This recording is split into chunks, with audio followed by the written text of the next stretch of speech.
Hello. Vande Mataram students. आज हम learn करेंगे हमारे हिस्ट्री का चैप्टर नंबर 6 जिसका नाम है effects of the British rule in India. यानी कि हमारे इंडिया में जो ब्रिटिश रूल आए थे, अंग्रेजों आए थे शासन करने के लिए, तो उसकी हमारे इंडिया में क्या इफ़ेक्ट्स हुई उसके बारे में। Aruna was reading the news paper in the morning while her daughter Purva was sitting beside her and doing her homework। यानी कि अरुणा है यहाँ पे मदर है और जो पूर्वा है वो उनकी डॉटर है। तो अरुणा जो थी वो न्यूज़पेपर पढ़ रही थी और उनकी जो डॉटर थी पूर्वा, उनकी बेटी, वो उसके बाजू में बैठ के अपना होमवर्क कर रही थी। Aruna read loudly.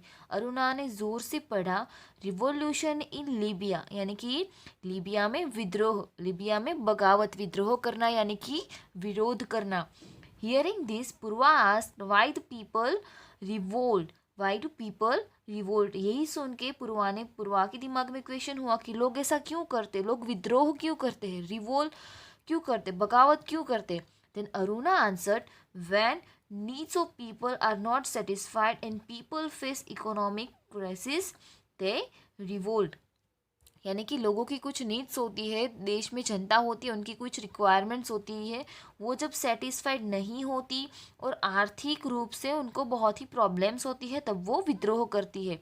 In our country also during the British rule the condition of the people was very bad and resulted in revolt. यानी कि जब हमारे देश में जब ब्रिटिश शासन था, ब्रिटिशरों का शासन था, तब हमारे देश के लोगों ने भी विद्रोह किया था क्योंकि तब कंडीशन बहुत ही ख़राब थी। Let me tell you about the life of Indians at that time. चलो मैं तुम्हें हमारे भारतीयों की उस समय पे क्या लाइफ हुई थी, क्या हालत हुई थी, वो तुम्हें बताती हूँ। अभी अरुणा जो है उनकी डॉटर है पूर्वा, तो पूर्वा की मदर जो उनको इन्फॉर्मेशन देती है उस हिसाब से हमें चैप्टर लर्न करना है। तो यहाँ से हमारा मेन पोर्शन स्टार्ट होता है। India was economically prosperous till the 18th century. 18वीं सदी तक इंडिया आर्थिक रूप से बहुत ही समृद्ध था। The energy that follows the date of Aurangzeb to could not wicket it. अभी ये दायरा उस समय भी चालू था। औरंगजेब जैसे बड़े शासक की मृत्यु के बाद भी वो वीक नहीं हुई थी, तब भी वो अच्छे से अच्छी चल रही थी। It had been admitted by the historians across the world that the industries, production, techniques and the organization of trade in India were unmatched at that time. अभी हमारे जो हिस्टोरियंस हैं उनका कहना है कि हमारे विश्व में जो इंडस्ट्रीज थी, प्रोडक्शन था, सारी टेक्निक्स थी, हमारी इकोनॉमी थी, तो उस समय बहुत ही अजोड़ थी, यानी कि बहुत ही पूरे वर्ल्ड में कहीं पे ना हो इतना हमारा देश समृद्ध था।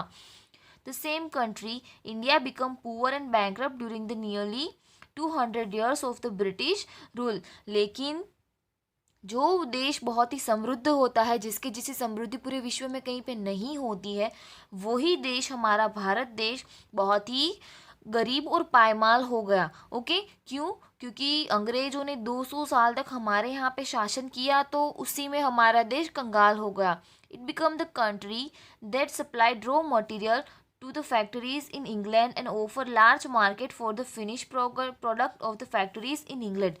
वो एक ऐसी कंट्री बन गई कि वो सिर्फ रॉ मटेरियल प्रोवाइड करती है, वो कुछ प्रोडक्शन नहीं कर सकती। और रॉ मटेरियल किसको प्रोवाइड करते थे? इंग्लैंड की कंट्री में। हमारे भारत में फार्मिंग बहुत अच्छी होती थी, तो उससे रॉ मटेरियल बहुत ही अच्छा होता था।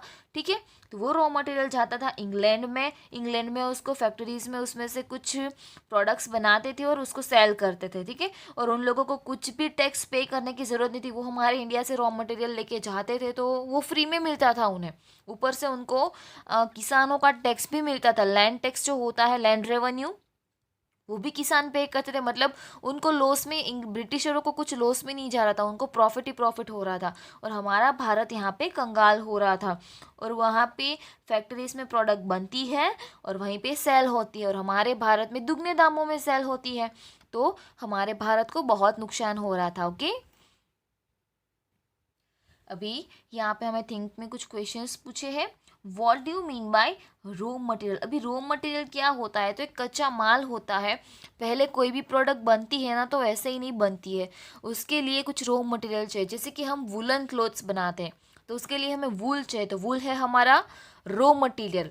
उससे ही हम वूलन क्लोथ्स बना सकते हैं, उसके ऊपर सारी प्रोसेस करके इंडस्ट्रीज़ में, फैक्ट्रीज़ में, और उसको हम उसमें से हम क्लोथ बना सकते हैं। बाद में जो व्हीट फ्लोर होता है, तो उसके लिए जो व्हीट होता है वो रॉ मटेरियल होता है, क्योंकि हम जो रोटी खाते हैं वो ऐसे ही नहीं आती है, आटा लेना पड़ता है। लेकिन आटा ऐसे ही नहीं बनता है, उसके लिए व्हीट चाहिए होता है। यानी कि कोई भी प्रोडक्ट होता है ना, तो वो प्रोडक्ट का बोन एक रॉ मटेरियल से होता है। जैसे कि हम हमारे घर पे ग्रिल है, फर्नीचर है, ग्रिल है तो उसका रॉ मटेरियल होता है लोहा, आयरन, और फर्नीचर होता है तो उसका रॉ मटेरियल होता है वुड। इस तरीके से रॉ मटेरियल जो होता है उसके ऊपर प्रोसेस करके, जिसमें ह्यूमन प्रोसेस भी होती है और जो टेक्निकली प्रोसेस भी होती है, जिसमें लोग भी उसके ऊपर काम करते हैं और उसको बनाते हैं, और कुछ मशीनों में भी काम होता है, ठीक है। और उसमें से जो प्रोडक्ट बनती है, तो वो जो बेस होता है उसको हम बोलते हैं raw material. Give some examples of raw material. Raw material यानी कि कच्चे माल का कुछ एग्जाम्पल्स देना है। मैंने अभी बोला कि हम वूलन क्लोथ्स बना रहे हैं तो वूल है हमारा रो मटेरियल। हम चपाती खाते हैं तो चपाती के लिए आटा होता है, आटे के लिए होता है वीट, तो वीट है हमारा रो मटेरियल। हमें फर्नीचर बनाना है तो फर्नीचर में हमारा रो मटेरियल है वुड। हमें आयरन की कुछ ग्रिल है, कुछ बेड है, इस तरीके से कोई चीज़ें बनाते तो वुड एंड आयरन जो होता है वो हमारा रॉ मटेरियल होता है। Make a list of raw material supplied by your village. आप जो भी विलेज से बिलोंग करते हो तो वहाँ पे कौन कौन से रॉ मटेरियल सप्लाइड होते हैं उसकी आपको एक नोट बनानी है। Make a list of products prepare from the raw materials in the places to which they are supplied. अभी आपको एक सी लिस्ट बनानी है, उस लिस्ट में से जो सारा रॉ मटेरियल जहाँ पे सप्लाइड होता है ना, वो उसकी लिस्ट बनानी है। तो यहाँ पे जैसे कि मिल्क है आपके गांव में, जो कि रियल कैटरिंग का काम जो करते होंगे पशुपालन की, तो उनके पास मिल्क का बहुत ही बल्क में क्वांटिटी होगी, तो उस मिल्क को वो क्या करेंगे, डेयरी में या तो फिर कहीं पे उसको ट्रांसपोर्ट कर देंगे, बेकरीज में जहाँ पे मिल्क सेल होता है, साथ ही साथ मिल्क की प्रोडक्ट्स बनते थे। मिल्क है हमारा रॉ मटेरियल, ठीक है। तो वो फार्मर थे उन्होंने सप्लाइड कर दिया। तो इस एग्जाम्पल के हिसाब से आपको दूसरे भी एग्जाम्पल्स बना के उसकी नोट बनानी है। Okay. Condition of pageants and agriculture during the British rule, यानी कि अंग्रेज शासन जब चल रहा था तो उस समय हमारे फार्मिंग की कंडीशन और हमारे फार्मर, ठीक है, उन दोनों के बारे में यहाँ पे लर्न करना है। The British got a new opportunity to increase their income after the acquisition of the Diwani rights, Diwani rule, right to collect the land revenue of Bengal, Bihar and Odisha. अभी अंग्रेजों के पास एक दीवानी रूल हाथ में आया था। दीवानी रूल का मीनिंग ये होता है कि उनको एक हक मिला था, एक राइट मिला था। किसका right? Right to collect land revenue, जमीन के ऊपर कर या तो फिर महसूल उनको कलेक्ट करने का राइट मिला था। और कौन सी जगह पे? बंगाल, बिहार एंड उड़ीसा। तो उनकी इनकम बढ़ गई थी। पहले तो वो बिना कुछ टैक्स पे किए यहाँ पे ट्रेडिंग कर रहे थे, साथ ही साथ अभी जहाँ जहाँ पे उनका शासन था, बंगाल, बिहार, उड़ीसा, तो ये 3 जगहों पे वहाँ के फार्मरों से वो टैक्स कलेक्ट कर सकते थे। जो जो जमींदार थे, जमींदार के पास से वो टैक्स को कलेक्ट कर सकते थे। They started exploiting peasants to earn more revenue and as a result the peasants become poorer। अभी उन्होंने क्या किया कि ये जो हमारे किसान थे, किसानों का शोषण करना शुरू कर दिया और एकदम से more and more revenue collect करने लगे। पहले कर कम होता था, बाद में कर को बढ़ाते रहते थे और किसान बेचारे क्या करते, अपने ज़मीन खोने की बीक में वो कर पे करते जाते थे और किसान हमारे बन गए poor. Many times the peasants had to sell the jewellery to pay the revenue. अभी साथ ही साथ कुछ कुछ बार ऐसा होता था कि जब वो हमारे किसान, हमारे फार्मर जो होते हैं ना, वो टैक्स को पे नहीं कर सकते, वो महसूल चुका नहीं सकते थे, तो उनको अपनी ज्वेलरी बेचनी पड़ती थी। A large number of peasant had to borrow money from money lenders and consequently fell into debt trap. अभी क्या हुआ कि बहुत सारे किसान ऐसे थे जिन्होंने, जो पैसे देने वाले होते हैं ना, शाहूकार, उनके पास से वो लोग इंटरेस्ट के ऊपर पैसे लेके आते थे और यहाँ पे ब्रिटिशरों को पे करते थे। तो वो बहुत बड़े डेप्ट में आ गए, उनके ऊपर बहुत बड़ा कर्जा हो गया। Farmers lost their land and agriculture suffered in many reasons of India. अभी जब कोई किसान पे टैक्स को पे नहीं कर सकता है तो उनके भी ऊपर भी रूल था कि उनको ना अपनी ज़मीन अंग्रेज़ों को दे देनी है। तो इस तरीके से उन्होंने अपनी ज़मीन को गुमा दी और हमारी जो फार्मिंग थी ना, वो बहुत ही ख़राब पोजीशन पे आ गई। मॉरेवर Bengal witnessed a terrible famine in the year 1770 CE, in which lakhs of people died of starvation. अभी उस समय बंगाल में जो था अकाल हुआ था, वहाँ पे बहुत फसल नहीं हुई थी, साथ ही साथ पानी की कमी थी, तो लोग भूखमरी की वजह से लाखों लोग बंगाल में मर गए. Governor general lord Cornwallis enforce permanent settlement act in order to collect revenue. अभी गवर्नर जनरल थे, अंग्रेजों के जो गवर्नर थे कॉर्नवालिस जिसका नाम था, तो उन्होंने एक ऐसा कायदा बनाया. उसमें क्या होता है कि परमानेंट सेटलमेंट एक्ट, ओके, उसमें सारे लेनदारों को, सारे जमींदारों को परमानेंटली टैक्स पे करना है. As per this act company fix revenue of an annual basis, और वार्षिक टैक्स पे करना होता है. बार बार 12 मंथ्स में ना उनको वन टाइम टैक्स पे करना होता है. मतलब उनको हमेशा टैक्स पे करना रहता है. जैसे कि हम लाइट बिल पे करते हैं तो कहीं कभी किसी के यहाँ पे 2 मंथ्स पे आता है, किसी के वहाँ पे 1 मंथ का आता है, ठीक है, उनको तो पे करना ही है. लेकिन अगर वो 12 मंथ्स का आता है तो ऐसा नहीं होता कि जैसे हम 1 मंथ का पे कर रहे हैं वही अमाउंट हमें 12 मंथ्स की पे करनी है. नहीं, 12 मंथ्स की अमाउंट ज़्यादा आती है. इस तरीके से हमारे जो फार्मर थे ना, उनको एक फिक्स रेवेन्यू पे करना होता. उनकी फसल होती है या नहीं होती है, ठीक है, फिर भी उनको टैक्स पे करना बनता है. Zamindar were given a permanent right of land and revenue collection. अभी जो जमींदार थे उनको ये सारा टैक्स जो होता है ना वो फार्मरों के पास कलेक्ट करना होता है. अभी ये जो अंग्रेज़ों होती ना वो डायरेक्टली टैक्स कलेक्ट नहीं करते. उन्होंने एक ज़मींदार को, ग्रुप ऑफ लैंडर्स को एक खड़ा किया, क्योंकि वो हम इंडियन थे और वो ही बेचारे गरीब किसानों के पास से जो है टैक्स को कलेक्ट करेंगे, कर को वसूल करेंगे, महसूल वसूल करेंगे और वो अंग्रेज़ों को देंगे. तो उन अंग्रेज़ों की एक नीति थी यहाँ पे. उन्होंने क्या किया कि हमारे इंडियंस को ही इंडियन के खिलाफ कर दिया. This is how a class of landers loyal to the company was created. अभी उन्होंने एक ज़मींदारों का बहुत बड़ा एक वर्ग खड़ा कर लिया, एक ग्रुप खड़ा कर लिया जो कंपनी के साथ खड़ा रह सकता था. This act also ensured the income of the company. Against this, the peasants who worked hard in the hot sun, cultivate the land and grow crops were exploited. अभी क्या हुआ कि इससे कंपनी की जो इनकम थी वो एकदम पक्की हो गई कि भाई हर साल उनको इतनी इनकम तो होनी ही होनी है, ठीक है. और उसके अगेंस्ट में क्या हुआ कि हमारे जो किसान थे वो बेचारे कड़ी धूप में कितनी मेहनत करते हैं, फार्मिंग करते हैं, क्रॉप्स को ग्रो करते हैं, ज़मीन में कल्टिवेटिंग करते हैं और उनका बहुत बुरी तरह से शोषण होता था. अभी नेक्स्ट पेज जो है हमारा पेज नंबर 33, उसमें हमें कुछ क्वेश्चंस दिए हैं. What do mean by land revenue. Land revenue यानी कि ज़मीन महसूल, यानी कि ज़मीन महसूल का मीनिंग क्या होता है. Make a list of taxes paid by us, यानी कि अभी जो हम टैक्स पे कर रहे हैं उसकी एक लिस्ट बनानी है. तो लैंड रेवेन्यू का मीनिंग ये होता है कि हम जो लैंड यूज़ करते हैं उसके अगेंस्ट उसका चार्जेस, यानी कि उसका कुछ टैक्स के फॉर्म में एक चार्जेस हमें गवर्नमेंट को पे करना है, वो होता है लैंड रेवेन्यू. और अभी के समय में हम बहुत सारा टैक्सेस पे करते हैं, जैसे कि सर्विस टैक्स है, टोल टैक्स है, साथ ही साथ हम वाटर यूज़ करते हैं तो उसका बिल होता है, लाइट बिल यूज़ करते हैं तो उसका होता है, हमारा घर होता है तो उसके अगेंस्ट में हमें टैक्स पे करना होता है, स्ट्रीट लाइट यूज़ करते तो उसके अगेंस्ट हमें टैक्स पे करना होता है, गवर्नमेंट की सारी सर्विस जो होती है ना उसको हम यूज़ करते तो उसके अगेंस्ट वो हमें टैक्स पे करना होता है. If famine occur in the modern times people suffer less, why did they suffer more during the British rule in India. अभी के समय में जब दुकाल आता है, अकाल आता है, तो अभी के समय में हम लोगों को इतना ज़्यादा सहन नहीं करना पड़ता.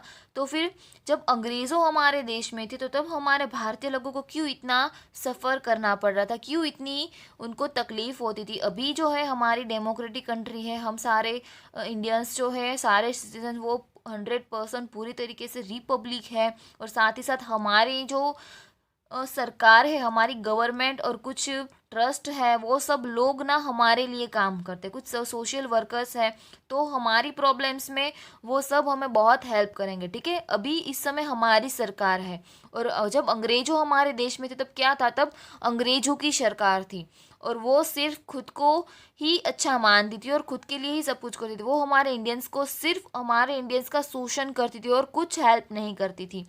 ठीक है। इसकी वजह से जो ब्रिटिश रूल के समय जो सारे लोग थे ना, उनको बहुत ही दुकाल के समय, अकाल के समय बहुत ही सफ़र करना पड़ रहा था।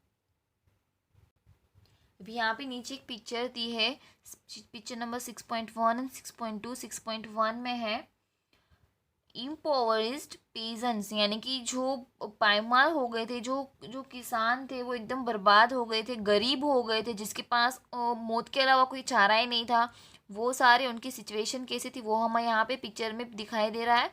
एंड ये है Lord Cornwallis, Lord governor Cornwallis, जो भी ब्रिटिश गवर्नर थे और जिन्होंने ही ये परमानेंट टैक्स पे करने का, टैक्स कलेक्ट करने का एक्ट बनाया था, कायदा बनाया था। अभी नीचे हमें लर्न करना है इफेक्ट्स ऑन सोशल लाइफ, यानी कि समाज जीवन पे क्या असर हो रही थी। ये सब जो हुआ तो हमने किसानों के ऊपर जो प्रॉब्लम्स आ रहे थे उसके बारे में तो देखा, लेकिन समाज में दूसरे भी लोग थे उसके बारे में देखना है। Warren Hastings, the person who gave the job of collecting revenue was known as a collector. अभी लॉर्ड कॉर्नवालिस के बाद ना एक और गवर्नर जनरल आया जिसका नाम था वॉरेन हेस्टिंग्स। अभी उसने जॉब कलेक्ट करने का, एक रेवेन्यू कलेक्ट करने की जॉब जो भी पर्सन को दी होती है ना, ये महसूल को कलेक्ट करने का काम जिसको भी दिया था उसको बोल रहे थे, उसका बोला था कलेक्टर, ठीक है, उसको बोलते थे collector. He also perform the function of a जज, और वो एज अ जज भी काम कर सकते हैं।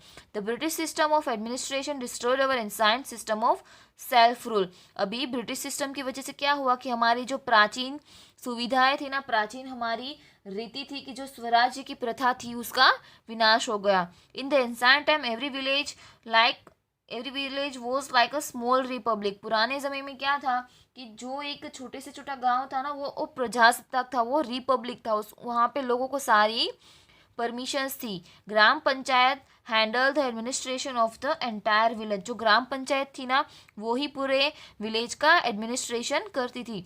This panchayat were like backbones of the self rule in our country.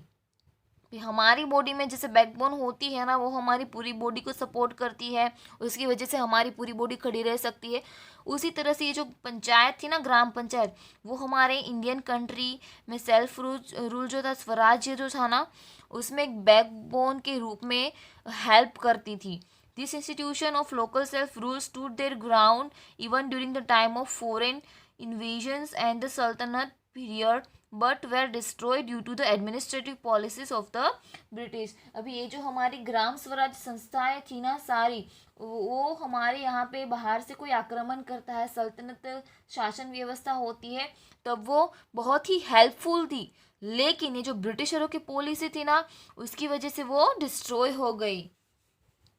The policy of social reforms by the company made people feel insecure and suspicious। अभी ये जो कंपनी ने जो कुछ भी रूल्स बनाए थे ना, हमारे पुराने रूल्स को उखाड़ के उन लोगों ने फेंक दिया, और कंपनी ने समाज को सुधारने के लिए जो नीति अपनाई थी ना, उससे लोगों में वो मतलब लोग जो थे हमारे, वो अनसिक्योर हो गए और डर गए। They felt that government was trying to convert them to Christianity and destroy the Indian culture and reason forever. अभी इंग्लैंड जो थे वो बेसिकली क्रिश्चियन के फॉलोवर्स थे, और उस समय लोगों को ऐसा लगता था कि कंपनी का इरादा ऐसा है कि सब ख्रिस्ती धर्म को एक्सेप्ट करें और हमारे भारत और हमारी भारत की संस्कृति का विनाश हो जाए।